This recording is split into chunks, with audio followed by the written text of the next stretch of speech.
Hello everyone, সবাই কেমন আছো? আশা করি ভালো আছো। তো আজকে আমার একটা শখের গাছ তোমাদের সঙ্গে শেয়ার করবো বলে ভিডিওটা নিয়ে চলে আসলাম। কেউ স্কিপ করে যাবে না, সবার সঙ্গে থাকো। তো বন্ধুরা বলো তো এটা কী গাছ? এটা হচ্ছে চাল কুমড়ো গাছ, সিজনের গাছ। তো প্রথমে ভেবেছিলাম গাছগুলো তো হয়তো বাঁচাতে পারবো না, তা অবশ্যই দেখছি গাছগুলো বেঁচে গেছে। আর যার জন্য এত যত্ন করা, এত কষ্ট করা, কারণ পুর খেতে কে না ভালোবাসে, সবাই ভালোবাসে, এটা বলার অপেক্ষা থাকে না। পুর খেতে সবাই ভালোবাসে, আর আমার খুবই প্রিয় পুর।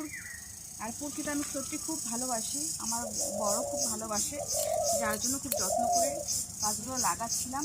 আমার জন্য নয়, সত্যি কথা বলতে আমার বরের জন্য।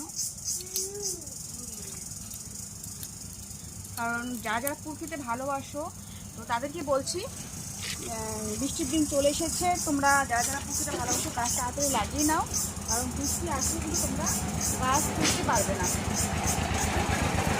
বৃষ্টি চলে আসলে তোমরা গাছ তুলতে পারবে না, সবাই জানো, কারণ গাছ মরে যাবে হয়ে গেলে। কারণ প্রতিদিন যদি বৃষ্টি আসে, সেই গাছগুলো আমরা কি বাঁচাতে পারবো না।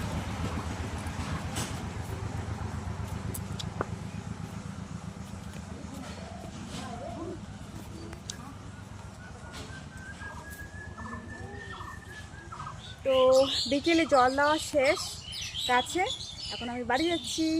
টাটা।